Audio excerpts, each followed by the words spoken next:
Bisakah manusia melihat Tuhan? Pertanyaannya adalah, ketika manusia melihat Tuhan, apakah dia akan sanggup? Jangankan melihat Tuhan Sang Pencipta, melihat matahari saja kita tidak akan pernah sanggup. Ciptaan Tuhan saja sudah terlihat sangat begitu menakjubkan, apalagi melihat penciptanya. Sedikit pun manusia tidak akan pernah sanggup melihat Tuhan yang Maha Agung. Jangankan kita manusia biasa, bahkan Nabi Musa alaihissalam, manusia yang memiliki derajat yang tinggi di hadapan Allah, manusia yang dikatakan sebagai manusia yang sangat kuat. Nabi Musa pun hampir mati ketika diperlihatkan sedikit saja dari keagungan cahaya Allah. Dikisahkan bahwa betapa kuatnya Nabi Musa. Jadi suatu ketika ada sebuah batu yang sangat besar menutupi sumur, dan tidak ada satupun orang yang sanggup menggeser batu tersebut. Bahkan hingga 30 orang tidak kuat mendorong batu tersebut. Namun Nabi Musa hanya dengan satu tangan saja dia bisa menggeser batu tersebut hingga sumur yang tertutup batu itu bisa terbuka kembali. Betapa kuatnya Nabi Musa. Namun saat dia diperlihatkan sedikit saja dari cahaya keagungan Allah Subhanahu wa taala, Nabi Musa tersungkur dan hampir saja dia mati. Dan kisah ini pun telah diabadikan oleh Allah Subhanahu wa taala di dalam Al-Qur'an di surat Al-A'raf ayat 143, di mana pada waktu itu Nabi Musa ingin melihat bagaimana sebenarnya wajah dari Tuhan Allah Azza wa Jalla. Jadi pada suatu ketika Nabi Musa memenuhi panggilan Allah Subhanahu wa taala. Beliau pun naik ke Gunung Tursina, kemudian beliau menyempurnakan 40 malam yang diisi dengan puasa dan beribadah sendirian di atas gunung tersebut. Lalu setelah 40 malam itu Allah Subhanahu wa taala berfirman kepada Nabi Musa dan menurunkan kitab Taurat kepada beliau. Kemudian tiba-tiba muncul dalam hati Nabi Musa satu kerinduan, satu keinginan untuk melihat wajah dari Allah Subhanahu wa taala. Nabi Musa kemudian berdoa, "Ya Rob, ya Allah, perlihatkanlah dirimu padaku agar aku dapat memandang Engkau." Kemudian Allah Subhanahu wa taala berfirman, "Wahai Musa, engkau sekali-kali tidak akan mampu melihatku. Tetapi arahkanlah pandangan engkau ke gunung itu. Maka jika gunung tersebut tetap pada tempatnya, niscaya engkau dapat melihatku. Wahai putra Imron, sesungguhnya tidak akan ada yang sanggup untuk melihatku, kemudian ia mampu untuk tetap hidup." Nabi Musa alaihissalam kemudian berkata, "Ya Robbi, ya Tuhanku, tidak ada sesuatu pun yang menyekutuimu. Sesungguhnya melihatmu dan kemudian mati, itu lebih aku sukai daripada aku terus hidup tanpa melihatmu. Ya Rabbi, sempurnakanlah nikmat, anugerah, dan hikmahmu kepadaku dengan mengabulkan permohonanku ini. Setelah itu aku rela mati." Kemudian Allah berfirman kepada Nabi Musa, "Wahai Musa, pergilah engkau dan lihatlah batu di atas puncak gunung itu. Duduklah engkau di atas batu itu, kemudian aku akan menurunkan bala tentaraku kepadamu." Dan ketika telah sampai di puncak batu tersebut, maka Allah pun menurunkan bala tentaranya, para malaikat, hingga langit ketujuh untuk menampakkan diri kepada Nabi Musa alaihissalam. Allah memerintahkan para malaikat penghuni langit untuk menampakkan diri di hadapan Nabi Musa sambil mengeraskan suara tasbih dan tahlil, di mana suara mereka terdengar bagaikan suara petir yang menyambar-nyambar. Kemudian para malaikat penghuni langit kedua juga diperintahkan untuk menampakkan diri dengan berbagai warna dan bentuk yang beraneka ragam. Mereka bersayap dan memiliki raut muka. Di antaranya ada yang berbentuk seperti singa. Mereka berlalu di hadapan Nabi Musa sambil mengeraskan suara-suara tasbih dan tahlil. Mendengar teriakan-teriakan suara tersebut, suara tahlil dan tasbih dari para malaikat, Nabi Musa merasa ngeri hingga dia berkata, "Ya Robbi, ya Tuhanku, sungguh aku menyesal atas permohonanku. Apakah engkau berkehendak untuk menyelamatkanku dari tempat ini?" Pimpinan dari kelompok malaikat tersebut kemudian berkata, "Hai Musa, bersabarlah atas apa yang engkau pinta. Apa yang kau lihat ini baru sebagian kecil saja." Allah Subhanahu wa Ta'ala kemudian memerintahkan para penghuni langit ketiga untuk turun. Lalu keluarlah malaikat-malaikat yang tak terhitung jumlahnya dengan beraneka ragam bentuk dan warna. Ada yang seperti api yang menjilat-jilat. Mereka semua memekikan tasbih, tahlil, dan takbir dengan suara hiruk pikuk yang begitu menggelegar. Mendengar suara-suara tersebut dan melihat betapa banyaknya malaikat-malaikat yang datang, Nabi Musa merasa semakin putus asa. Dan kelompok malaikat itu kemudian berkata kepada Nabi Musa, "Wahai Musa, bersabarlah hingga engkau tidak akan sanggup lagi untuk melihatnya." Kemudian penghuni langit keempat juga turun. Ada yang berbentuk seperti kobaran api yang menjilat-jilat, ada pula yang seperti salju. Dan dengan suara melengking, mereka memekikan tasbih dan tahlil. Dan demikianlah penghuni dari setiap langit turun satu demi satu. Semua malaikat tersebut bergerak maju sambil cahayanya menyambar semua mata yang ada.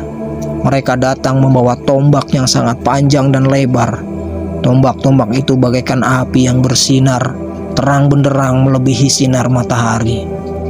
Melihat pemandangan itu, mendengar suara-suara tasbih dan tahlil dari para malaikat itu, Nabi Musa alaihissalam menangis dan meratap, "Ya Robbi, ingatlah aku, jangan engkau lupakan diriku.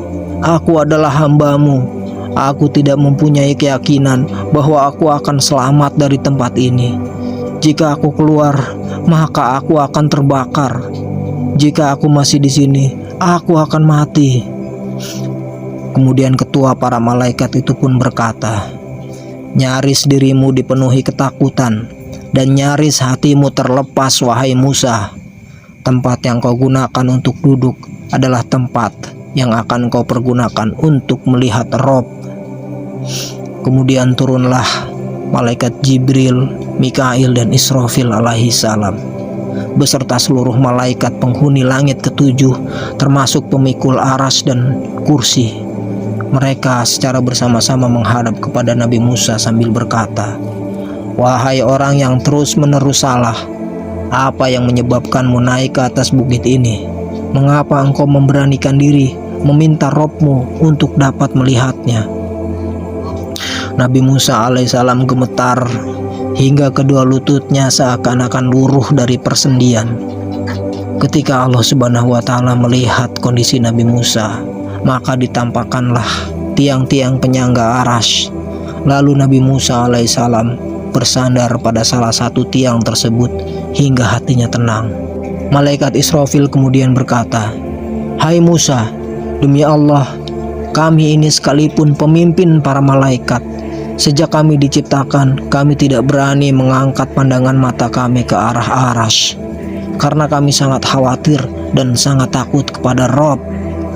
Mengapa engkau berani melakukan ini, wahai hamba yang lemah?"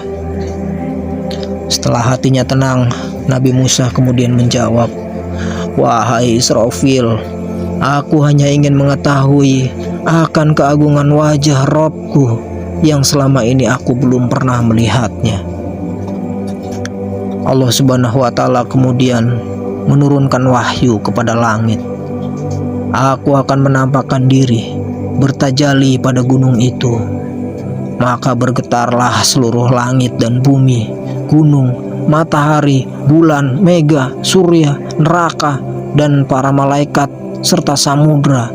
Semua bersungkur sujud, sementara Nabi Musa alaihissalam masih memandang ke arah gunung itu. Tatkala Robnya menampakkan diri di atas gunung, maka hancur luluhlah gunung itu dan Musa pun jatuh pingsan. Nabi Musa alaihissalam seakan-akan mati karena pancaran cahaya Allah Subhanahu wa Ta'ala yang mulia, dan ia terjatuh dari batu, dan batu itu sendiri terjungkal terbalik menjadi semacam kubah yang menaungi Nabi Musa agar Nabi Musa tidak terbakar oleh cahaya Allah Azza wa Jalla. Kemudian Allah mengutus malaikat Jibril untuk membalikan batu itu dari tubuhnya. Wajah Nabi Musa nampak memancarkan cahaya kemuliaan, rambutnya memutih karena cahaya. Maka setelah Nabi Musa alaihissalam tersadar kembali, dia berkata, "Maha suci Engkau ya Allah, aku sungguh bertaubat kepadamu, dan aku adalah orang yang pertama kali beriman. Aku beriman bahwa sesungguhnya tidak ada seorang pun yang mampu melihatmu ya Allah dengan mata lahir, kecuali ia akan mati." Begitulah kisah Nabi Musa ketika dia ingin melihat Allah Subhanahu wa Ta'ala. Bahkan baru ditampakkan sedikit saja dari cahaya keagungan Allah Azza wa Jalla, gunung-gunung di sekitarnya sudah hancur luluh lantah, dan bahkan Nabi Musa sendiri dia pingsan hampir mati. Nabi Muhammad SAW bersabda, diriwayatkan oleh Imam Ahmad dan Tirmizi, ketika Nabi Muhammad SAW membaca firman Allah di surat Al-A'raf ayat 143 yang berbunyi, maka ketika Tuhan yang menampakkan keagungannya kepada gunung itu hancur luluh. Dan Nabi Muhammad SAW berkata, baru seperti ini saja, seraya memperlihatkan ujung jari kelingkingnya yang diletakkan di ujung ibu jarinya, gunung itu sudah hancur berantakan. Jadi penampakan Allah kepada Nabi Musa itu hanya baru cahayanya yang sangat kecil, namun dari cahaya keagungan yang kecil itu saja gunung-gunung sudah hancur luluh lantah. Rasulullah SAW bersabda bahwa hijab Allah, yaitu tirai pemisah antara Allah dengan makhluknya, itu merupakan cahaya, dan dalam riwayat lain itu merupakan api. Dan apabila hijab ini disingkirkan, maka cahaya wajahnya Allah akan membakar seluruh makhluk yang terlihat olehnya. Jadi dengan segala keagungan yang dimiliki oleh Allah Subhanahu wa Ta'ala, manusia tidak akan pernah sanggup melihat Allah. Namun bagi orang-orang beriman yang merindukan Allah, orang-orang beriman ini akan diberikan kesempatan untuk bisa melihat Allah di surganya nanti. Rasulullah SAW bersabda, sungguh kalian akan melihat Tuhan kalian di hari kiamat sebagaimana kalian melihat rembulan. Dalam surat Al-Qiyamah ayat 22 dan 23 Allah Subhanahu wa Ta'ala berfirman, wujuhu yawma idzin nadhirah illa rabbiha nadhirah. Wajah-wajah orang beriman pada hari itu berseri-seri karena mereka memandang Tuhannya. Dalam sebuah hadis dikatakan bahwa para penghuni surga ketika mereka sudah masuk ke dalam surga, Allah Subhanahu wa Ta'ala menanyakan nikmat yang ingin ditambahkan untuk mereka. Maka para penghuni surga itu menjawab, bukankah engkau telah memutihkan wajah kami? Bukankah engkau telah memasukkan kami ke surga dan menyelamatkan kami dari neraka? Kemudian Allah Subhanahu wa Ta'ala membuka hijabnya, maka mereka tidak diberi sesuatu yang lebih mereka sukai daripada melihat kenikmatan Allah Azza wa Jalla.